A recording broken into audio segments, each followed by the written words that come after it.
In a scathing rebuke, the Supreme Court of India, on April 21, 2025, sharply criticized a deputy collector in Andhra Pradesh for orchestrating the forcible demolition of slum dwellers' huts in Guntur district, in direct violation of a High Court order.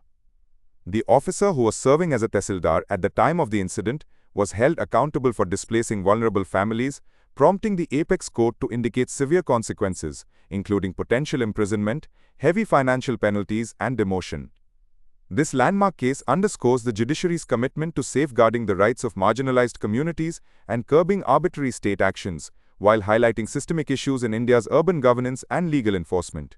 The incident traces back to January 8, 2014, when the then tehsildar, now a deputy collector, oversaw the demolition of slum dwellers' huts in Guntur district.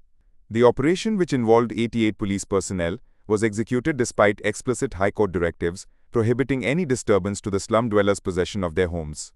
The High Court had previously found the officer guilty of contempt of court, sentencing him to 2 months simple imprisonment and a fine of 2,000 rupees. The officer's appeal to the Supreme Court, seeking leniency on the grounds of having 2 minor children, was met with a stern response from the bench, comprising Justices B.R. Gavai and A.G. Masih. Justice Gavai, visibly appalled, questioned the officer's audacity, asking, "Mercy on what ground? Does he believe he is above the High Court?"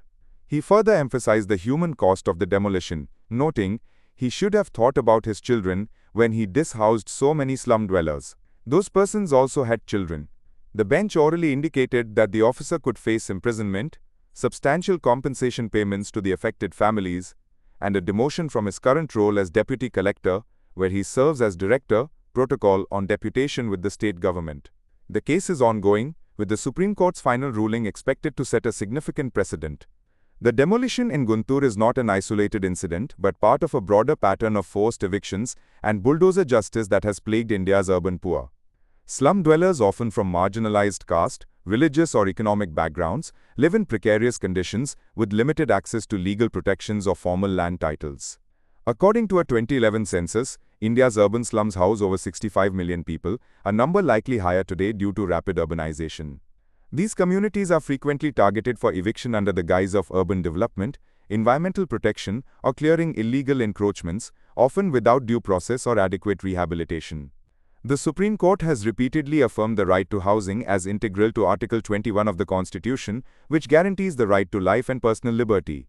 Landmark judgments, such as Chameli Singh vs. State of Uttar Pradesh 1995 and Sudama Singh and others vs. Government of Delhi 2010, have established that the state must uphold the rights to life, livelihood and housing, even for slum residents. In November 2024, the Supreme Court issued comprehensive guidelines and redirections in the matter of demolition of structures, mandating a 15-day prior notice, clear documentation of violations, and a fair opportunity for occupants to challenge demolition orders. The Guntur case, however, reveals a blatant disregard for these judicial safeguards. The Supreme Court's strong stance in this case reflects a broader judicial push to curb the misuse of state power against vulnerable populations. The bench's outrage was palpable as it interrogated the officer's actions, particularly his deployment of a large police contingent to execute the demolition. The court's indication of penalties, imprisonment, heavy costs, and demotion signals a zero-tolerance approach to officials who flout judicial orders. This aligns with recent Supreme Court rulings, such as the April 1, 2025, order directing the Prayagraj Development Authority to pay 10 lakh rupees each to 6 individuals whose homes were illegally demolished, citing violations of due process and Article 21 rights. The Guntur case also highlights the judiciary's role in addressing bulldozer justice, a term coined to describe the arbitrary demolition of properties, often targeting marginalized communities or those accused of crimes without due process. In its November 2024 ruling, the Supreme Court condemned such practices as inhumane and illegal, emphasizing that collective punishment, displacing entire families, including women, children, and the elderly, violates constitutional and international humanitarian law principles. The court's criticism of the deputy collector reinforces this stance, sending a message that state officials must adhere to the rule of law or face stringent consequences. While the Supreme Court's intervention is a step toward justice, the Guntur case exposes deeper systemic flaws in India's urban governance and legal enforcement. First, the lack of accountability for public officials who violate court orders is a recurring issue. The deputy collector's actions suggest a culture of impunity, where officials prioritize political or administrative expediency over legal obligations. This is compounded by the absence of robust mechanisms to monitor and penalize such violations promptly. Second, the case underscores the precarious legal status of slum dwellers, who often lack formal documentation to assert their rights. In the Guntur demolition, the affected families were not given adequate notice or an opportunity to challenge the action, a clear violation of natural justice principles. This mirrors similar incidents, such as the March 2025 demolition drive on Delhi's Yamuna floodplains, where over 80 homes were razed and residents were left without rehabilitation. The Supreme Court's guidelines aim to address these gaps, but their implementation remains inconsistent across states. Third, the socio-economic impact of such demolitions cannot be overstated. Forced evictions disrupt livelihoods, education, and mental health, particularly for the urban poor. As noted in a Drishti IAS analysis, sudden evictions cause psychological and economic fallout, destroying the social fabric of marginalized communities. The Guntur slum dwellers, already living in precarious conditions, were rendered homeless, exacerbating their vulnerability. The Supreme Court's call for compensation in similar cases acknowledges this harm, but systemic reforms are needed to prevent such incidents altogether. The Supreme Court's handling of the Guntur case has far-reaching implications for India's legal and social landscape. By signaling severe penalties for the deputy collector, the court is setting a deterrent against future violations, particularly in the context of bulldozer justice. This could prompt state governments to strengthen oversight of demolition processes and ensure compliance with judicial guidelines. However, the effectiveness of this deterrent depends on consistent enforcement and public awareness of the court's rulings. The case also amplifies the judiciary's role in protecting marginalized communities' rights. Slum dwellers, often stigmatized as encroachers, are among India's most vulnerable populations, facing discrimination and exclusion from urban planning processes. The Supreme Court's emphasis on their right to shelter reaffirms its commitment to constitutional values, challenging the narrative that prioritizes development over human dignity. This aligns with global human rights frameworks, such as the UN's Sustainable Development Goals, which advocate for inclusive urban development and adequate housing for all.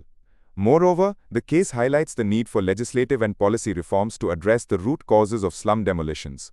Experts argue that granting legal recognition to informal settlements, investing in slum rehabilitation, and ensuring participatory urban planning could reduce conflicts over land use. The slum rehabilitation and resettlement policies, as seen in states like Gujarat and Maharashtra, offer potential models, but their implementation is often marred by bureaucratic delays and inadequate funding. The Supreme Court's suggestion in a related Ahmedabad slum case that slum dwellers be relocated under rehabilitation schemes underscores the importance of such measures. While the Supreme Court's intervention is laudable, it is not without challenges.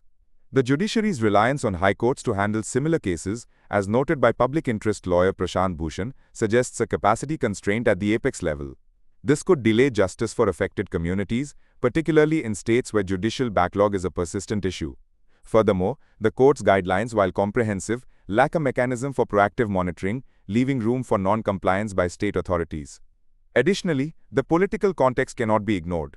Demolitions are often driven by populist or electoral motives, with state governments using them to project a tough stance on illegal encroachments. The Supreme Court's rulings may face resistance from state administrations, as seen in reports of the government considering an ordinance to counter a recent verdict in the R.N. Ravi versus Tamil Nadu case. Such tensions between the judiciary and the executive could complicate the enforcement of judicial directives. Finally, the case raises questions about the adequacy of compensation as a remedy. While the Supreme Court has ordered substantial payments in similar cases, monetary relief cannot fully address the loss of community, security, and dignity experienced by displaced slum dwellers. A more holistic approach, combining compensation with rehabilitation and legal empowerment, is essential to ensure lasting justice. The Supreme Court's criticism of the Andhra deputy collector marks a pivotal moment in India's fight against arbitrary demolitions and state overreach. By holding the officer accountable and signaling severe penalties, the court is reinforcing the rule of law and championing the rights of marginalized communities. However, the case also lays bare the systemic challenges, impunity, legal vulnerabilities, and socio-economic inequities that enable such violations to persist. For slum dwellers in Guntur and beyond, the Supreme Court's intervention offers hope, but lasting change requires more than judicial pronouncements.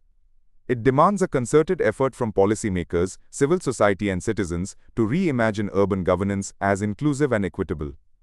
As the court prepares to deliver its final ruling, the nation watches closely, hopeful that this case will catalyze a broader movement to protect the most vulnerable among us.